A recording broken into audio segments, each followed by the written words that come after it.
WNBA star A'ja Wilson reignites Caitlin Clark feud after once claiming race was behind her huge popularity. After being crowned Time Athlete of the Year for 2025, WNBA champion A'ja Wilson has said the emergence of Caitlin Clark in 2024 threatened to erase the history of the women's league. Wilson has previously questioned just how significant Clark's arrival to the league really has been for the growth of women's basketball. And after following Clark and winning Time's prestigious end-of-year honor, she didn't miss her chance to repeat those claims. It has been a long-running issue for Wilson, 29, a two-time USA Olympic gold medalist who won her third WNBA championship with Las Vegas Aces this year. In May 2024, with Clark mania reaching new levels, she went as far as to say that there was a race element involved in the Indiana Fever players' surging popularity at the expense of black players who had been in the lead for years.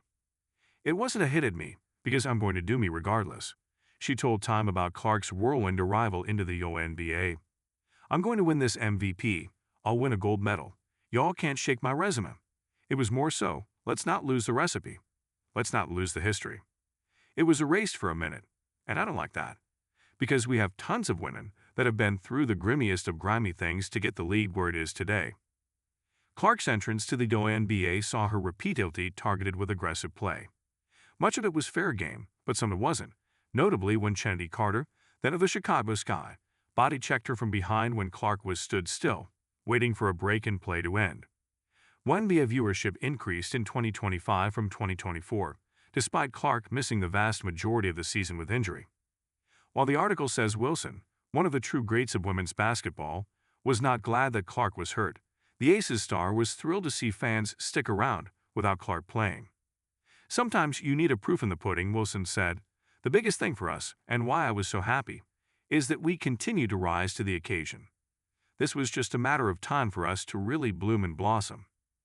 In that May 2024 interview with Associated Press, Wilson spoke of an unquestionably difficult racially devised narrative that was following the early days of Clark's success. "I think it's a huge thing. I think a lot of people may say it's not about black and white, but to me, it is," Wilson told AP about her view of Clark's popularity. Amid the fact Clark had signed, "You can be top-notch at what you are as a black woman, but yet, maybe that's something that people don't want to see. They don't see it as marketable, so it doesn't matter how hard I work. It doesn't matter what we all do as black women. We're still going to be swept underneath the rug. That's why it boils my blood when people say it's not about race, because it is." Last year, when Clark won the Time honor that Wilson now has to her name, she accepted that white privilege has helped her build her status. "I want to say I've earned every single thing, but as a white person, there is privilege," Clark said. "A lot of those players in the league that have been really good have been black players. This league has kind of been built on them.